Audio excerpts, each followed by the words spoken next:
Hello, ladies and gentlemen, and welcome back to the Steel City Commuters Wait, Podcast. whoa.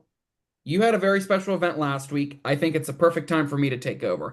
Hello, Okay. ladies and gentlemen, and welcome back to episode 46 of the Still City Commuters Podcast. I am Nicholas Brown, joined here with Austin Cairns, back here on Zoom. And in today's episode, we have a very special event to talk about, to recap, to get into. It was Point Park's first ever live podcast, and it was hosted by the Austin Cairns of Two Jagoffs, a co-host of Still City Commuters. Austin, what an event. It's good to see you here on Zoom. We've had a long week to recover, a long time to think about this. How's it going over there in Carnegie? It is going good in Carnegie. That is the exact reason why we're on Zoom this week because we already have a lot of big content coming on both pages in the coming weeks. So we wanted to kind of take this episode and just record it at home, kind of give ourselves a little mental health break after the long 6-month planning process of Two Jagoffs Live. But it couldn't have ended any better. We'll probably talk about how it actually Yes. ended a little bit later on this episode. But no, Two Jagoffs Live was a success.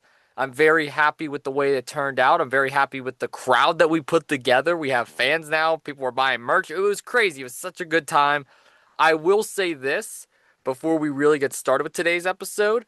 I definitely lost my voice going into calling wrestling those next couple days. I had two wrestling events literally the 2 days after Two Jagoffs Live. So I had to do a pretty good job of like changing up my diaphragm and my tone a little bit. But by Sunday, I was completely wiped. I'm glad I have my voice back now, though. We feel pretty good right now, but I figured today would be good for you to take over Steel City a little bit and maybe interview me on how exactly Two Jagoffs Live came about, and we'll get your perspective on it from a fan who was sitting, third or fourth row? Second row. Thank Second you. row, Thank you second very row. much. Second. Okay, my bad, my bad. My bad is right. Let's first talk about the planning because this was 6 months. I had the pleasure to meet Emily and Jill, kind of the people Yes. leading the behind the scenes work of Two Jagoffs Live, also in part of Day of Giving, which we'll talk about in just a little bit. Talk about the planning process, how 6 months of work has finally paid off, and was it well worth it? It was absolutely well worth it. 6 months ago, I had the idea of doing a live podcast. Me and you actually talked about it well before I was even approached on Day of Giving. This was over the summer. We thought it would be cool to do some sort of a panel or some sort of a live podcast in front of the school to try and raise money for different charities and local nonprofits down in Pittsburgh. But we both came to the realization that that's a lot harder to plan just ourselves. It's a lot harder to get the sponsors. It's a lot harder to get the donors, to get the charities involved.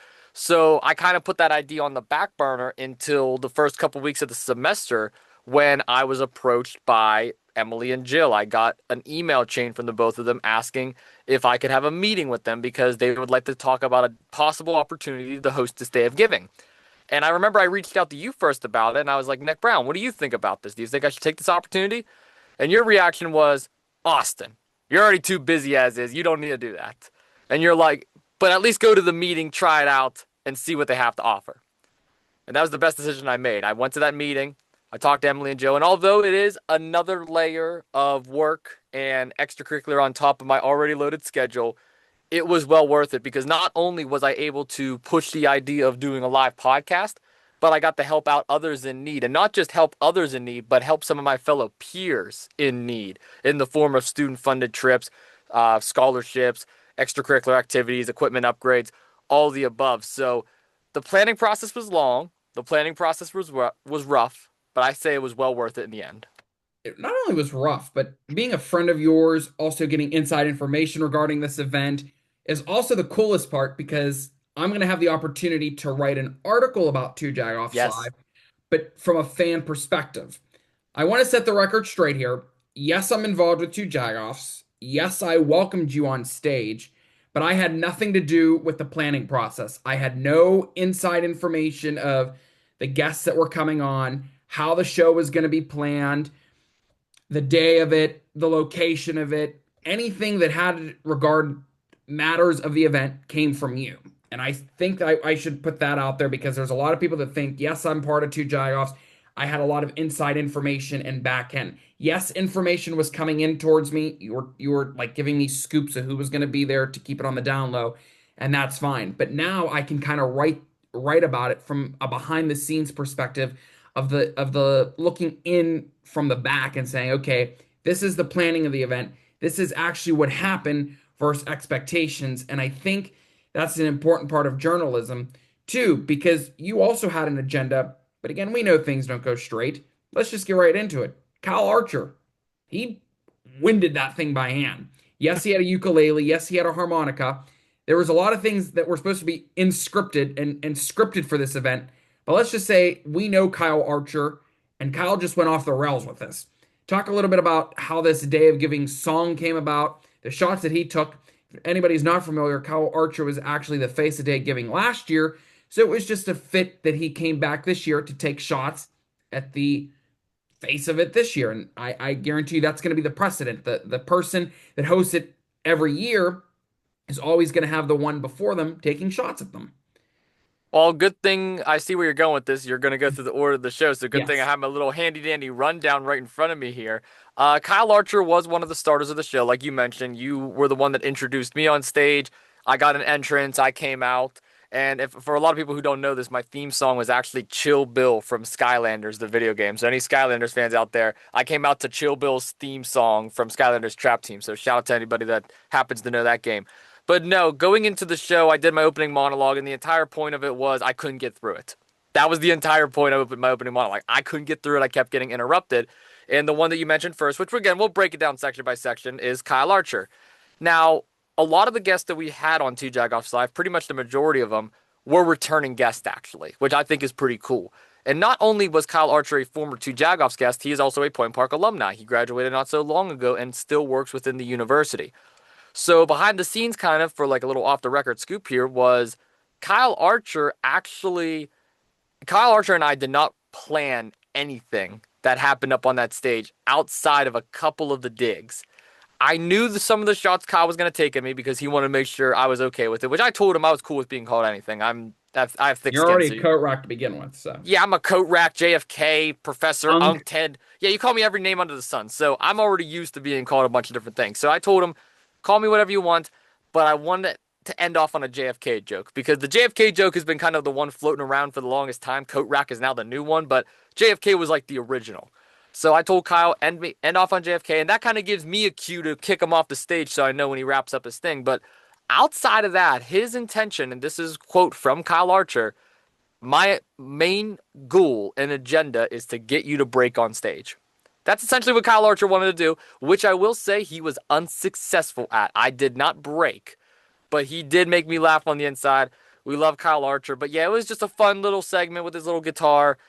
He had a wig on. He brought the harmonica back, which again, that was actually a little Easter egg throwback to his episode when he had the harmonica in the promo and on the episode. So a lot of people don't, oh, excuse me, a lot of people don't actually know that.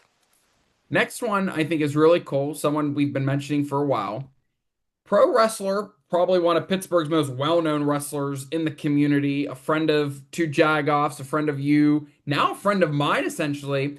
Yeah. Andrew Palace made an appearance at this event. I had my first impressions with Andrew Palace, AP. Perfect. We connected. Let's just say that he was a little, what's the way to put this? He was a little surprised, shocked that you did not give him a two Jagoff shirt. And that sparked this whole conversation of the ending of this show that we're going to get to. I don't want to spoil it because I want people to listen to this whole episode. But let's just say that kind of sparked of how the show ended. Talk a little bit about AP, talk a little bit about his sneak peek. I thought it was hilarious that he ran around the room. I think you kind of broke when he got up and ran around the room and just yelled his name and Austin Cairns and two Jagoffs and Day of Giving. That kind of got the energy a little bit spiked up in the room. Love Andrew Palace. I always refer to him as the best guest I ever had on Two Jagoffs, and I still stand by that. I feel like we had the best chemistry. And again, this is not a shot to any of our amazing guests that we've had on Two Jagoffs, but I've known Andrew since I was in elementary school, pretty much. Me and Andrew go way back. I've been a fan of his for years. I went to the IWC shows all the time and saw him growing up. I then eventually started working behind the scenes with them, and he was one of my mentors. Then he got on the podcast. I started getting in the commentary. Now I consider him a friend. I've seen him outside of the wrestling business quite a few times now as well. Andrew and I get along very, very well. I didn't expect this theme song to hit though. Again, the entire point of my opening monologue was I couldn't get through it. And as I was giving my thank yous, Andrew Palace decided to come out, run around the whole damn room, which he is accustomed to doing at pretty much every event that he attends. And he came up on stage and kind of humbled me for a second and said, "Hey, listen, Austin, you thanked your entire team, you thanked your family, you thanked Point Park, you thanked the fans, but the one person you didn't thank was yourself. You didn't thank yourself." So he came up on stage to give me my well deserved thanks, according to him, which I appreciate. I don't really like basking in my own glory all the time. I like to try and spread it and give it to others, but Palace wanted to make sure I got that well deserved pat on the back. But what I didn't know was the twist he put on that. He said, "Now, even though I'm giving you your thank you, I still got a surprise for you at the end of the show," which again, we'll get into a little bit later on in this episode. So I was a little on edge the rest of the time because, again, A, I'm in front of a live audience, and B, now I know that Andrew Palace is sitting front row right next to my sister and my parents, about to give me a surprise to end off my show. Again, it's Andrew Palace. I love him to death, but I will say, good catch there, Nick. He definitely made me break as soon as he started running that around that room because a lot of people don't know this. I used to pull cable for Enjoy Wrestling, and at one of the shows, Enjoy. yeah, Enjoy Wrestling, he practically ran me over running around the ring like that. So every I think about that every single time because he almost went flying in the second row from tripping over the cable because I didn't know he was coming. He bolted out of the ring. Trying to trip AP. How dare you? I wasn't trying to trip AP. Knowing you, I don't know about that. He came Anyways, running. No. oh, yes. There were a number of guests. We're just going to go in order. First one is actually former Steel City Commuters guest and also former two Jagoffs guest, former TV reporter too. This guy has a lot of titles. Former TV reporter, host of the Pittsburgh Pirates, now a writer of his own book, Sacred Grounds. Robbie Makowski was lined up first. It was Robbie was great. Talked in length about his 16 years in the game of baseball. Talks about his time at the Pirates, how it was overall a positive experience. The one thing I really liked about his speech, really that the common theme was about it, was connections and about Day of Giving and giving back to students, but specifically about reassuring connections and getting to where you are today. Talk a little bit about Robbie from the interactions before and your time on stage with Robbie, because I think this live podcast provided a whole different chemistry. Kind of talk a little bit about that and just talk about this Robbie and Smikowski Sacred Grounds book because also got a sneak peek of the book at the event. Say what you want about Robbie and Smikowski, but he is one of the few guests that I've had on the podcast that I've connected with on several occasions since our first meeting. There has been some guests that I have not talked to since our episode, and there has been some guests that I've talked to several or dozens of times since. Robbie happened to be one of the ones I've talked to many times. I mean, this was my fourth interview with him, if you really think about it. He did his original interview on Two Jagoffs. Then he returned for a second episode on Two Jagoffs where Lucas and I got to kind of co-host it and talk some sports with him. Then he came on Steel City Commuters, which you were a part of. And then my fourth time was up on stage at Two Jagoffs Live. So every time I've seen Robbie Spikowski, he's always brought in great insight. From the moment I first met him in Roger Lenhart's sports broadcasting class about a year ago, even up to the sideline appearance that he made where Bryn Rees, who actually was directing Two Jagoffs Live, again, another former Two Jagoffs guest. You see where all the connections come in here, DTNB. But Robbie and Smikowski, every time that I have seen him and every time I've talked to him on the phone or even just through text and email, he has always given me good insights, always given me great advice, and has always pushed and encouraged me. He supports both of our podcasts. He's subscribed to it. He likes our stuff on Facebook all the time. I love Robbie to death. There is nothing but nice things I can say about him. And he's an author now of a book. Go check out his book, Sacred Grounds. I mean, I hope I get one. Signed copy. Oh, yeah. Well, he already promised one. He promised me a signed book. So, Robbie, if you were listening, I expect my Sacred Grounds book copy, and I'll put it right on the mantle. I'll put it somewhere back here in this cluttered room.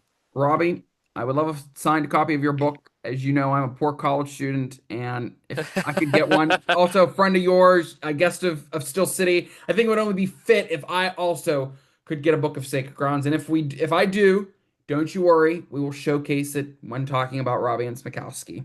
Of course. We love Anyways, Robbie. next guest is also a fan of Two Jagoffs, Steel City Commuters, Point Park president Chris Brusalis.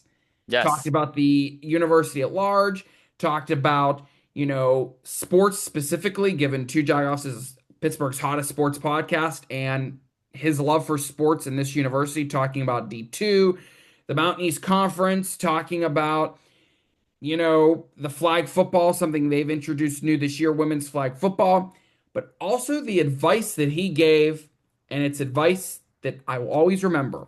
Show up, get engaged, and have fun. He reaffirms it to the freshman class pretty much every year. And that's the advice he not only gave on the podcast when he came on Two Jagoffs and Still City Commuters, our crossover, but also he reaffirmed it at the event. President Chris Salas, say what you want about him as well, has nothing but great advice to share with the students at Point Park University. The reason why I pushed so heavy for people to attend this event was President Chris Salas was probably the headlining guest if you really think about it. I mean, Andrew Palace was the biggest surprise, obviously. Robbie and Smikowski might have been the most notable, but President Chris Salas was the headliner for a reason. And the reason why his interview went on a little bit longer than some of the other ones was for the simple fact that not only was he there to talk about Point Park University and what makes us so great and what makes Day of Giving so important, but what students can do while they're at this collegiate level, what they can do to get involved, whether it's within networking, whether it's within journalism, whether it's within broadcasting, sports, athletics, theater, dance, all the above. What you need to do in life is the three things that you just stated, Nick Brown, and that is to have fun, that is to show up, and that is to be engaged. You got to do those three things, or else you are not going to make it in any business. And that's the part that I've tried to share with my friends. I know that's something that I've always tried passing down to you in our a little over a year of knowing each other. And then same thing with my good buddies, Lucas, Kevin, they all know it. We all want to stay engaged, continue the network, and continue to put ourselves out there. So President Chris Salas, for any student that was in attendance for it, my number one hope and goal from that entire interview was they learned something. Well, I think it was very heavy when he said strategy drives structure. I And like the, that. and the piece of advice he gave is the reason why where you are today, where I am today, and where a lot of these other well-known people are, is they know more people. They've networked. Even though, I hate using that word. Robbie hates using that word. I don't. Networking, I love it. whatever you want to do. Networking, connecting, connections. You networked. You build those relationships, and that's where it all begins. That's where it all takes off. Couldn't agree more. I also love the segment at the end where I kind of put him on the spot about his favorite restaurant. That was a pretty funny touch too. So yes, if you all don't know, when we interviewed President Chris Brusalis back just a few months ago, actually in the summer, of course, since it was a Two Jagoff Still City crossover, Two Jagoffs people know that they are, including myself, are foodies on the podcast, and he gave, as in your words, a copped out answer regarding where to eat. He picked the dining hall of Point Park University. It was fitting enough that Austin followed up with him and asked once again, President Brusalis, you gave a cop-out answer the first time. Where is your favorite place to eat in downtown Pittsburgh? The second time, in my words, I would also say he gave another cop-out answer because Give it a the place that rest, was shut down. the restaurant he picked shut down during COVID. Does me no good because I'm hungry. So, President Chris Brusalis, if you are watching, we would love to know in today's world, in today's society, in today's downtown, where would you go to eat? Because myself included, Austin, Lucas, Kevin, we're all hungry. We're trying to find somewhere to eat, and it doesn't help the Point Park Dining Hall, one, and two, giving us a restaurant that is closed. That does me no good in trying to find somewhere to eat. So please, if you're listening or the next time you're going to be on Two Jagoff Still City once again, you will be asked your favorite place to eat that is open for business, that is open for college students, because that's just doing us a little jive, man. We were hungry, and you gave us a restaurant that is closed. That is like a cliffhanger at its finest. Couldn't agree more. Couldn't agree more. Next guest was a little bit on the spot, was not built into the agenda, and I literally had no idea what he was going to say. School of Communication Dean Bernie Ankney joined you on the live panel. It was like a toss-up. It was like a last-minute conversation. Talk a little bit about that, Austin, how that all came about, how Dean Ankney made headwinds at the event. Well, without naming names, we were supposed to have another guest or two lined up for Two Jagoffs Live. Unfortunately, some plans fell through last minute, and by last minute, I mean quite literally the day of the show. So I was expecting to just roll with the show, trying to interview everybody a little bit longer. But even when extending President Brisalis and Robbie and Smikowski's interview, I knew I was not going to meet the 2 hour window. So on the fly, as we do best on Two Jagoffs in Steel City, we try and do what's best for the brand, what's best for the podcast, and what's best for the listeners. And that was to give them as much content as possible. So I looked to the audience that we had, which actually featured a lot of former guests that we've had on both podcasts, and I got it, and I wanted to see who I should bring on. And the first option was actually Dean Palo. I wanted to bring Keith Palo back on because Keith Palo, I feel like our conversation was cut short the last time that we had it. Again, that's a different story for a different day. And I thought it would have been cool for him to share his story a little bit longer. Unfortunately, Palo had to leave, so I saw next to Keith Palo was actually Bernie Agnew, and I was like, "Oh, I love Bernie. You love Bernie. We all love Bernie. Let's see if Bernie's willing to do it." Bernie was absolutely honored. He said he would love to do it. We gave him his own little entrance last minute. He came out, and I didn't exactly really have a game plan for Bernie either. Again, that was kind of all on the fly, which a lot of people asked me after the show. They said, "Austin, you had a little index card with a couple of notes on it, but you were able to talk for 2 hours straight without any script or anything. How did you do it?" Well, again, you don't want to script your show. You don't want to sound fake. I don't want to sound like, "Ladies and gentlemen, welcome to Two Jagoffs Live." No, you gotta be energetic. You gotta be excited about it. We're not scripting this podcast now, are we? But Bernie Eckton came up on stage. We had a little NFL segment, which I think was cool because, again, if we're trying to keep the Two Jagoffs podcasts still on the same page, you got to tie into what we actually talk about. And we talk about the NFL pretty much every week. So I'm glad Bernie did a little NFL segment with me. We predicted the Steelers and Colts, which obviously my prediction unfortunately did not come to fruition. Bernie was correct on that. By default, though, because he couldn't exactly say things that he wanted to say. But still a great segment. Love Bernie. He was a crossover as well. Definitely one of my favorites. I think Probably the best of the night. yes, I think the best thing he talked about, critical part of School of Communication, was Day of Giving, talking about these school-funded trips, New York City, Washington, D.C., Yes, Ireland, London, and it goes on in length. They're not always affordable, and I think that's a great point to stress that these trips could not be possible without Day of Giving, without the money that is raised. That is why the cost for New York City is only $250. That is 3 nights. First night is dinner, hotel, and pretty much amenities to the hotel. Phoebe's Tavern, first night. I think Day of Giving stresses that, and it's why Point Park stands out, is why these trips can happen. And it's something that not every university is able to do. But going to Ireland, going to London for an international study really goes to show where Point Park wants these students to exceed. absolutely. And Bernie did just such a good job summing all that up. Sure did. The next and final guest was somebody I never even heard of, was not Two Jagoffs known. He is a Point Park alum. He is the artistic producing director at Lincoln Park Performing Arts Center, and he's a grad at Point Park from 2011. Justin Fortunato. Amazing guest. Talked at length about Point Park. I think the quote that stuck with me from him was, "Education you get here is transformative. The possibilities are opportunities." And anytime he talks about where to look at universities, specifically musical theater, he talks about Point Park. Talk a little bit about Justin Fortunato, the connection that you had. You really had no idea who he was, you really had no chemistry. So, how did that all fit in perfectly with you? How did you connect with him and beyond?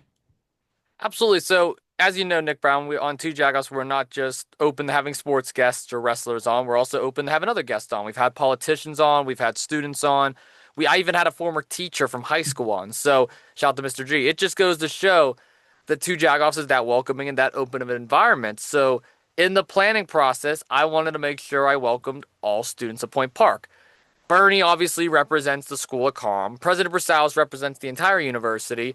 And Robbie Smikowski probably only represents a small demographic within the sports communication field. Kyle is a Point Parker himself, and then Palace was a surprise that nobody knew about, including myself, until his music hit. So, whenever I was in the planning process with Joe and Emily, I said to them, I was like, hey, we should get someone that is specifically related to Copa and dance and theater, someone within that department, because, again, yes, Point Park University is known for having one of the best school of communication programs out there. But what they're also known for, and what they're really known for, is dance, musical theater, everything that falls under the Copa umbrella.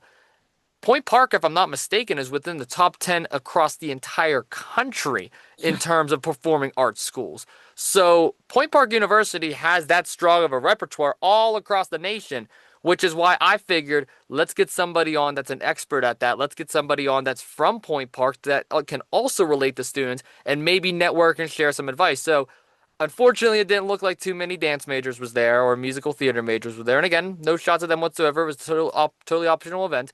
But if there were anybody there or any stragglers, I hope you got to meet with Justin because Justin shared some incredible insight on his career, his journey, and what it meant to be a Point Parker. It was a bit of a test for me too because I never really interviewed anybody within that realm. So I thought it was pretty cool bringing on someone who had nothing to do with two Jagoffs, especially right at the end before my big surprise. Justin was actually sitting next to me, and we had a little bit of interaction when because we took about a 15-minute break. And he leaned over to me and he goes, "What do you do during a break of a live podcast?" I go, "Couldn't tell you, Justin. Don't have nothing to tell you. This is my first experience." The quote that stuck with me from Justin, I even had to write this down, was participate and don't wait for the opportunity to come to you. Choose your path. I think that's sending strong signals to where this podcast is, to the theme of Day of Giving, to the theme of also networking and getting yourself and putting yourself out there. And that's something both of us live by too, if you really think about it. I mean, I wouldn't have been able to go to AEW if it wasn't for chasing an opportunity. You wouldn't have had an article already published in the Trib if it wasn't for taking that opportunity. And again, this is no shot at our peers, but too many people that's in the same realm as me, they would have waited till after college for that opportunity. Or too many people within your journalism field would have waited till after college to even pitch something to the Trib. So the fact that we're doing it within university completely speaks words of wisdom to exactly what Justin was saying. It was nice to hear from Justin his favorite place to eat, even though I'm really not a big sushi person. Number I'm not one a sushi guy sushi. either. Did you see my face when he said sushi? Yeah, number one Yeah. sushi in Market Square. I'm not a big sushi person. I'm not a big, any of that. So We'll stay sorry, at City Justin. Works. City War. Yeah. Sorry, Justin. Sorry, sushi lovers. I'm going to take a step back from number one sushi because I'll tell you what's number one is City Works or Rebel, wherever the hell we Revel, went. revel, revel. Rebel on Friday where we went. That was good. I think the last appearance was the spectacle of all. You mean the one that got over 15,000 views on social media already? The one that only got 15,000 views, the one is the guy that is now my best friend. I, I don't even know. I'm at a loss for words. Andrew Palace made a return. He Hmm. joined you on stage. He was trying to help promote Day of Giving and two Jagoffs when you, Me? Austin Cairns, got a little pushy, got a little testy with him, and you said, "I don't need your help, Andrew," and gave him a little shove. That is when it all went downhill for Austin Cairns. It turned into a horrible, horrible, very bad, no good, very bad day, whatever the hell you want to say it. That is when you went down. Andrew Powell set up a table casually, thinking nothing of it. We just thought we were going to get some pictures, say goodbye, say goodnight. When you said, "Thank you all for coming," boom, you went through the table. I was in the second row, so I watched that firsthand, and the crack through that table sent a message, I think, through this room, set a precedent for how this is going to be, for where two Jagoffs is going to go, for where Point Park's going to go. Wapa. The ball's in your court. How'd you feel after that? Well, let's just say, did you expect going through a table? Would you say that's the first ever table spot at Point Park University? That's the first ever table break that happened at Point Park University. Well, listen here. I simply was just trying to end off the show that I planned for about 6 months, and Mr. Andrew Palace wanted to step on my toes. I No, invited him back on stage because I figured, you know what? He had a surprise for me. Let me surprise him instead because, again, he is one of my favorite guests of all time. He's one of my really good friends within the wrestling community and friends in real life. So I thought it would be a great opportunity for us together to close off the show. Because let's not forget, did you remember that this bastard made me eat pickles a few months ago and embarrassed me on social media? I didn't forget about that, Nicholas Brown. So the second that he started stepping on my toes and cutting me off and interrupting me every single time that I try to speak a syllable, I pushed him out of reaction. Get off of my stage. That's literally my stage. But what I didn't realize was that some Point Park University janitor or worker within the facility happened to leave a perfectly normal table just laying off the side of the fishbowl. And Andrew Palace noticed that. He went and grabbed it. I was trying to give off my final thank yous, thanking Kevin, even though he turned on me and joined the Leaders by Example, and thanking my amazing parents. I go to take a bow, and as I am mid bow, ending off the show, camera's about to cut, fade to black, you know the drill. I get choked, picked up by my throat, and choke slammed off the stage through a table in front of everybody. That is what happened at the end of Two Jagoffs Live, courtesy of Andrew Palace. And now on 4 different social media platforms, we're at a total of over 15,000 views. Thanks, Palace. I don't even know if I should admit this, but there was some rumors that Andrew Palace said leaders by example would enjoy this moment. That Oh, is well, they definitely did. Oh, I heard it from John. John was the first one that texted me. I looked at my phone. It was some guy named John. Hey, how's your back? when you're a coat rack, when you're a pickle hater, when you're a Palace hater, when it's all about you, you'll be going down. And that's surely what Andrew Palace set. He set a precedent. When you're going to go ahead and push me, when you're going to get testy, and when you think it's all about you, you're going down. And that's surely what happened. It was. Are you ready to pull back the curtain and talk about what really happened? No, What do you mean, no? that you went through a There's... table and everybody said goodnight, and that's how the event ended. That is how the night event. That is how it ended. But here's a little curtain pull we're gonna pull back real quick without going into too much detail. Well, we could go into detail. Why not? We have a couple minutes left. Why not? I did not expect Point Park University to allow me to even do that, to be I honest with agree. you. Let's set the precedent straight. Let's set the precedent there. We love Andrew Palace. Obviously, this is all just kayfabe. We're playing into the storyline a little bit. But listen, I pitched the idea to Point Park right when I found out about this and said, hey, I want to end the show off on a bang. If I'm bringing a wrestler down here, I got to go through a table. And they bought the table. I gimmicked it. I called someone within the IT department that I know pretty well there. And he brought me a screwdriver, and I was using the screwdriver to unscrew all the screws. I took the support beams out. I still have the table. He was calling Andrew, me, asking me for a damn screwdriver. Hey, do you have a look at this. screwdriver before you come down? This is No. this is half the table, Nick Brown, that I went through. Andrew Palace signed it. He signed the other half for my man LK. They also gave me this. This is pretty cool. They gave me this that was hanging outside. I got to keep that, which was nice. Which I told you at the beginning of the show I was gonna keep it. But no, Andrew, it was fun. I didn't expect them to let me go through the table. And my biggest fear was, what if the table didn't break? Because here's the thing that you don't understand, Nick Brown, the professional wrestling business. I wasn't afraid of me just bouncing off the table and embarrassing myself in front of everybody. Andrew Palace told me before the show started, if you don't go through this table first try, I'm going to do everything in my power to put you through that table. I'm picking you back up and trying to put you through it again. So I would have knew that I was going to go through that thing multiple times if it didn't break on the first try. So thank goodness it did. And I like what you said, the crack. That sounded so loud. I guarantee you people up in Lawrence heard it. It was loud. It's like a I was gunshot rang out. I was in the second row, so it was like twice as loud for me. Not only a crack, but also just like how it snapped and bended in half. Like it was a bang, snap, crack, popple, everything combined. It was great. It was such a good way to end off the show. And I kind of had to cover my face at the end because I was like smiling and I was like, yeah, this is how it ended. And yes, for everybody that's wondering, does it hurt? Yes, it hurts. There was no padding. I wasn't wearing anything special or fancy. I was in a three-piece suit and I got chokeslammed through a table. We did work the table so it broke because I didn't want to get punctured with a metal support beam. But I still went through a table. It was my first ever table bump and probably my last. We also raised $5,000 for throwing tomatoes at you. No, I'm just kidding on that part. Yeah. You look like a tomato right now wearing that damn shirt. Oh, it's not red. It's a burgundy. Burgundy? It's like a brownish, burgundy Spell brown. it. What? Spell it. Burgundy. Okay, what is it? Yeah, that's what I thought. That's what I thought. Burgundy. Burgundy. Yeah, it's like a burgundy brown, like a burgundy red. Gotcha. Gotcha. Let's spell it. Let's spell it. Who went through a table? Not me, bitch. Sorry. This is the no filter in me. Anyways, before we go, we do have a very, again, this is live podcasting, people. Anything happens. This is like a true conversation on the fly.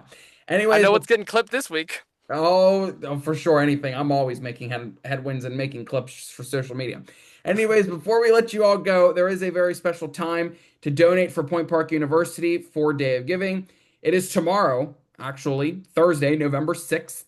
It is a very special time for you guys to donate. All the money is raised for students and it is given back to us for New York City, for Washington, D.C., and for what Bernie Ankney calls for what Dean Ankney calls as special emergency funds. If someone can't afford clothes, food, whatever, they have emergency assistance, emergency cash, food, whatever you name it, on hand. QR code. Do you have it up? I don't know if you do. Your sign. Does I, it have the QR code on it?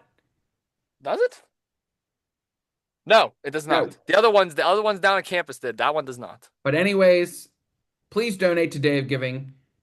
Most professors, most alumni, most high ups at Point Park will be donating, and every dollar matters. So please donate if you can. Even if you donate a penny, 50 cents, 25 cents, I don't care what the hell you donate. If you donate, congrats, because we will surely be thanking you for it, especially when we go to DC this year.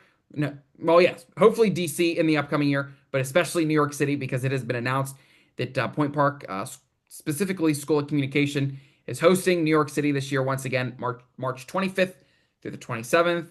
Myself, Austin will be there. Right now, it's already marked on the calendars. I'm not sure if Lucas will be going. That's a story for another day. But anyways, two Jagoffs live was very successful. The food was good. Shout out to Kevin who was drinking because that's the only thing Kevin probably had. I don't know.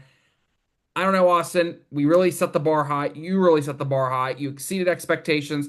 And let's just say, from people inside the room, from what I'm hearing, this is probably not going to be Point Park's last live podcast.